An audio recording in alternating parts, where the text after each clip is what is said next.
महायुतीच्या 4 जागांवरचा तिढा जो आहे तो अजूनही कायम आहे। रायगड, दक्षिण मुंबई, ठाणे आणि अमरावतीबाबत हा तिढा जो आहे तो कायम असल्याचं कळतंय। भाजपच्या केंद्रीय निवडणूक समितीच्या बैठकीनंतर तिढा सुटण्याचे संकेत वर्तवले जात आहेत।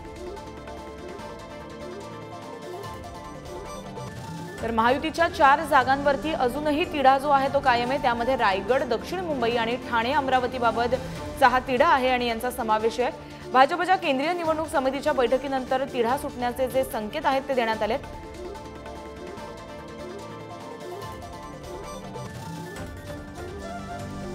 आगामी निवडणुकांच्या पार्श्वभूमीवरती जागा वाटपाचा जो काही निर्णय आहे तो लवकरात लवकर घेण्याकडे प्रत्येक पक्षाचा जो आहे तो कल दिसतोय आणि अशामध्ये महायुतीच्या या 4 जागांवरती अजूनही तिढा कायम असल्याचं कळतंय।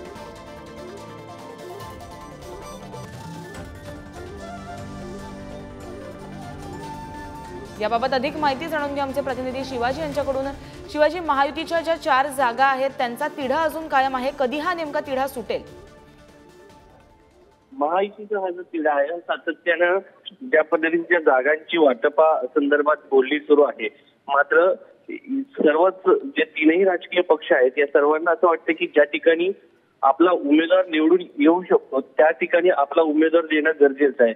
सगळ्यात महत्वाचं जे आहे शिंदे आणि भाजप यांच्यामध्ये ठाण्याच्या जागावरून कसर पाहायला मिळते, कारण शिंदेना हे माहिती आहे की ही जागा जर आपल्या हातून गेली तर आपला बालेकिल्ला असलेला लोकसभा मतदारसंघ आपल्या हातून जाईल। दक्षिण मुंबई ही एक जागा आहे, त्या ठिकाणी त्यांच्याकडे उमेदवार आहे, त्यांना त्यांनी राज्यसभेवरती तिकीट पाठवलेलं आहे, मात्र त्यांना असं वाटतं की ही जागा आपली निवडून येऊ शकते।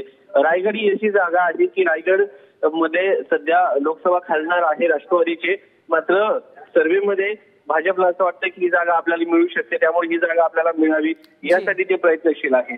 तिसरी एक महत्वाची जागा आहे ती म्हणजे अमरावतीची। खरं तर अमरावतीच्या जागेवरती आपलं लक्ष असेल याचे काय पडसाद उमटतील आणि कधी हा तिढा सुटेल पाहणं महत्त्वाचं ठरेल।